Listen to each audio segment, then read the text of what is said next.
De vuelta a Tribuna Pública, el tema de hoy, jóvenes empresarios y emprendedores. Ya en este bloque, bueno, seguimos con esta dinámica de contar con varios invitados e invitadas, María Luisa, porque hay mucho por hablar felizmente y hay muchas experiencias para compartir que ojalá motive a nuestra audiencia a que siga estos mismos ejemplos. Y tenemos también a jóvenes panelistas como Fidel Oviedo de Radio Ñandutí, Claudia Merlos de IP Paraguay y José París de Unicanal. Nuestro invitado, Robert Cano, es ingeniero civil, es economista y magíster en elaboración y evaluación de proyectos de inversión por la Universidad Nacional de Asunción. Realizó posgrado en análisis demográfico en la Universidad Nacional de Asunción también. Fue presidente de la Asociación Paraguaya de Estudios de Población, ADEPO, docente universitario, director ejecutivo de la Fundación Juntos por la Educación y distinguido con la Medalla del Bicentenario por el Congreso Nacional y la Fundación Cabildo, además de otras distinciones. Qué importancia el tema de la educación, justamente es el tema que nos motivó a invitar a Robert Cano. Sabemos que tiene una agenda apretada como todos y todas las que nos están acompañando. También nos acompaña Nadia Delgado, bueno, es presidenta de la Asociación de Jóvenes Empresarios, egresada de la Universidad Nacional de Asunción y directora ejecutiva de la agencia Gente de Prensa. Muchas gracias por acompañarnos en este bloque de Tribuna Pública. Ya nuestros panelistas están preparados con sus consultas y sus dudas. César, yo quería preguntarle algo al señor Robert Cano. A mí de verdad me interesa mucho este tema del bono demográfico y me preocupa que en esta época electoral no se habló mucho del tema o no se le dio la relevancia que merece.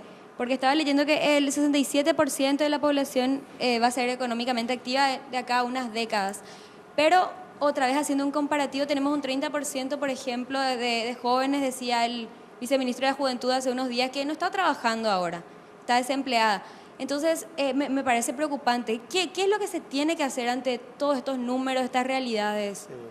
Definitivamente es un tema fundamental para comenzar a proyectar un futuro para el país. Si bien explícitamente el concepto del bono demográfico no se mencionó en la agenda política de los candidatos, los conceptos fundamentales que subyacen al aprovechamiento del bono demográfico sí, ¿verdad? Se hablaba fundamentalmente de primera infancia y educación. Esos son los dos factores clave que hacen que un país a largo plazo pueda ir generando una fuerza laboral con capacidades suficientes para poder enfrentar los desafíos que se le presentan. El mundo está cada vez más competitivo. Estamos hablando, como decías vos, que de aquí a 35 años el 67% de la fuerza productiva paraguaya va a componer la población total, y eso implica desafíos muy importantes. Entre 80 y 100 mil jóvenes al año alcanzan edades de poder entrar en el mercado laboral, y muchas veces por falta de educación suficiente no pueden acceder a los puestos disponibles, por ejemplo, ¿verdad? Pero hay algo que yo rescato como algo positivo, que se ha comenzado a instalar en la agenda pública, que es el tema de primera infancia. Porque todo el mundo habla mucho de la educación y la importancia de la educación, pero tenemos que comprender que en los primeros años, principalmente en el Paraguay, que tiene una altísima población de niños en condición de pobreza, esa vulnerabilidad hace que los chicos, al alcanzar la edad de ser educados, 4, 5, 6 años, lleguen a la escuela sin capacidades para aprender. Y ese es un tema preocupante. El hecho de que el Paraguay tenga un 25% de población de los niños que nacen este año, 30.000 niños van a nacer este año en familias en condiciones de pobreza extrema. Esos chicos, si no hacemos algo, y eso me refiero a que el Estado se haga cargo de darles protección, salud, nutrición y educación conveniente, están prácticamente predestinados a ser chicos que no van a terminar la secundaria. Una estadística que para mí resulta alarmante es la siguiente: de los niños que nacen en pobreza extrema, solamente el 2% termina la secundaria. Y hoy día, para insertarse en el mercado laboral, secundaria concluida es un requisito prácticamente innegociable. Y estamos hablando de 1 millón a 1.200.000 personas que están en condiciones de extrema pobreza. O sea, es mucha, y casualmente también donde más natalidad se registra, o sea, donde hay más nacimientos. O sea, donde hay más pobreza también. Es decir, no hay que ser alarmistas, pero es prácticamente, de cierta forma, una sociedad relativamente condenada. O sea, que algo hay que hacer. Nos suele doler mucho a nosotros los periodistas que conocemos el interior del país. ¿Cómo se critica el subsidio que se le da a las familias en extrema pobreza para que puedan enviar a sus hijos al colegio? Estuvimos la semana pasada en la frontera conversando con autoridades brasileñas que nos relataban qué se le da a cada niño en las escuelas brasileñas. son, por ejemplo, voy a citar algunas de las cosas que recibe cada familia por niño, el subsidio que recibe el Estado.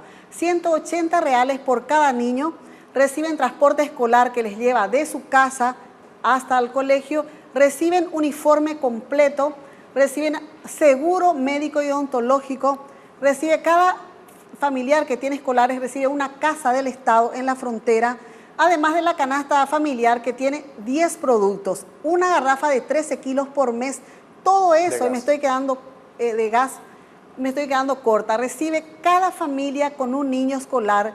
Estoy específicamente refiriéndome a Coronel Zapucaya, que es vecina a Capitán Vado. ¿Qué sucede? 2.000 niños de Pedro Juan Caballero van diariamente a estudiar en el Brasil, porque la oferta educativa en el Brasil es mayor. Este es un problema nacional que al parecer no es de interés de mucha gente, por eso creo que el tema de la educación es fundamental. Lastimosamente FONACIDE, en Capitán Vado, por ejemplo, hay 35 escuelas y solo 6 pueden recibir ayuda de FONACIDE. ¿Por qué? Porque no tienen título. Solamente 6 escuelas tienen título. El MEC no se ha encargado de ponerle títulos a sus escuelas y justamente las más carenciadas, que son alrededor de 29, van a quedar fuera de la ayuda de FONACIDE. De hecho que este es un tema bastante amplio, María Luisa, que obviamente amerita otros programas también, ¿verdad? Solamente para hablar y ya en esas investigaciones que hacíamos, por ejemplo, encontramos cómo inclusive el gobernador de la Mambay decía, ahora están volviendo a Paraguay porque hay incentivos. O sea, antes de criticar a los programas sociales, realmente hay que ponerse en el lugar de la gente que tiene y que está en esas condiciones de pobreza extrema. Nadia, contanos un poco tu experiencia también como joven empresaria. Gente de prensa, o sea, sos colega nuestro. Sí, bueno, cuento un poquito mi experiencia. Yo empecé a los 17 años en una empresa en la que, bueno, mi papá por circunstancias personales salió de un medio en el que estuvo trabajando y siempre tuvo la visión del sector cooperativo cuando empezamos. Él siempre vio un periódico para el sector cooperativo, entonces dijo, bueno, vamos a hacer... él es un muy buen negociador, pero no era empresario. O sea, vamos a la falta de educación financiera. Empezamos, nos caímos. Yo en ese momento estaba en Europa, volví y me encontré con la sorpresa de que, bueno, las cosas estaban por hacerse y bueno, y empezamos a aprender por nuestra propia experiencia. Empezamos de a poquito, hoy la empresa ya tiene 8 años, nos caímos, nos levantamos, aprendimos que Dios sabe cómo hubiese estado si es que teníamos una educación mucho más amplia. Yo soy recibida terminé el colegio en un colegio nacional, en el Centro Regional de San Lorenzo, y luego ingresé en la Universidad Nacional de Derecho, en la Facultad de Derecho, y terminé, y estoy tan orgullosa de decir que soy paraguaya y de que estoy representando a una asociación de jóvenes. Acabamos de llegar de Miami a la conferencia Opportunities in Paraguay. Nos invitaron ellos, nos contactaron, nos invitaron y nos llevaron porque querían escuchar una experiencia de jóvenes en el Paraguay. Estuvo gente representando a todo el gobierno, estuvieron los ministros de Hacienda, representantes del Banco Central, estuvo la ministra de Turismo, y es importantísimo, y lo que son las cosas, las coincidencias, porque un día antes de viajar nos sentamos con el grupo que íbamos a ir y dijimos, ¿de qué vamos a ir a hablar? O sea, si todo el gobierno se está yendo, yo soy abogada y empresaria, pero ¿de qué me voy a sentar a hablar ante un grupo de inversores norteamericanos y también europeos? Y nos sentamos a ver el video del señor Robert Cano. Nos sentamos a mirar y dijimos, vamos a hablar de lo que nosotros hoy estamos haciendo en Paraguay. Nos sentamos y hablamos y dimos nuestra experiencia desde nuestro lugar, cuál es nuestra relación con la gente y qué es lo que, como nuestra pequeña empresa, con 30 personales o con 10 o con 5, ¿qué estamos haciendo? ¿Qué cantidad de leche les estamos brindando a ellos? ¿Qué estamos haciendo por la educación? ¿Y por qué los inversores tendrían que optar por venir a Paraguay, un país en donde estamos hablando de más de 1 millón de habitantes en extrema pobreza? En un país en el que en los próximos años tenemos gente que no va a estar en condiciones de entrar al mercado laboral por no terminar el colegio. Porque nosotros estamos haciendo hoy. Y nosotros no pedimos trabajo, pedimos una oportunidad para dar trabajo. Y creo que eso fue lo que marcó realmente una diferencia por parte de nosotros. Queremos oportunidad para el trabajo. Fidel. En ese marco de falencias que comentaba el profesor Cano, cómo fomentar el emprendedurismo juvenil desde el sector público, teniendo en cuenta o evitando que el Estado se convierta en una agencia de empleo como generalmente pasa.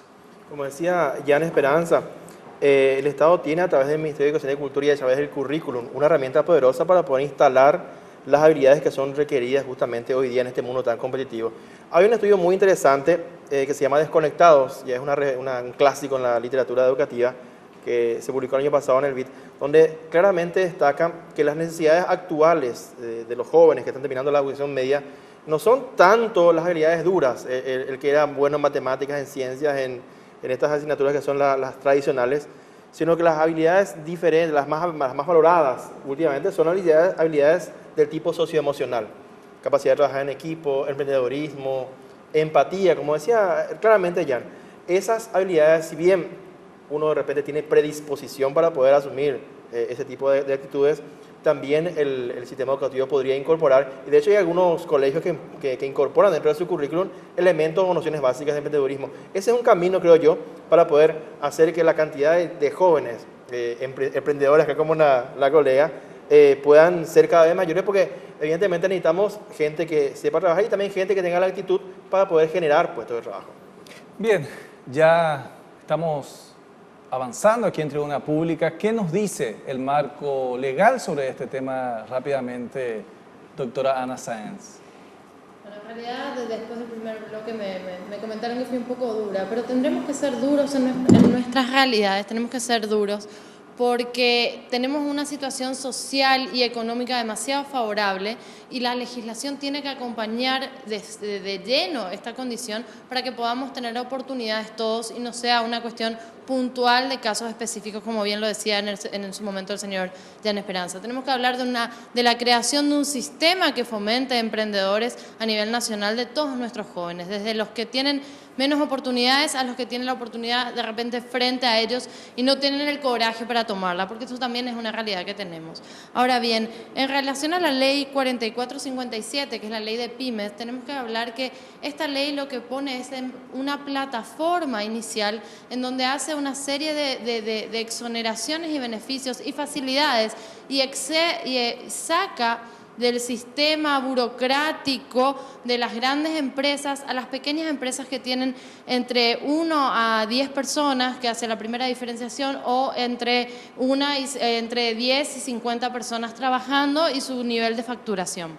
¿Qué significa? Que da la posibilidad a que al facilitar esta plataforma burocrática de documentaciones, facilidades impositivas, facilidades para la concreción de contratos laborales, permite que estas empresas tengan una facilidad en el momento de competir con las otras grandes empresas en el mercado. Ahora bien, creo que es un tema realmente muy interesante que políticamente tenemos que asumir bastantes responsabilidades del Estado y que debemos continuar discutiéndolo porque nuestra situación, nuestra sociedad lo requiere cuando hablamos de la gran brecha de jóvenes que tenemos dentro de nuestro país. Bien, es la opinión entonces de la doctora Ana Sáenz. Vamos a una pausa y ya volvemos.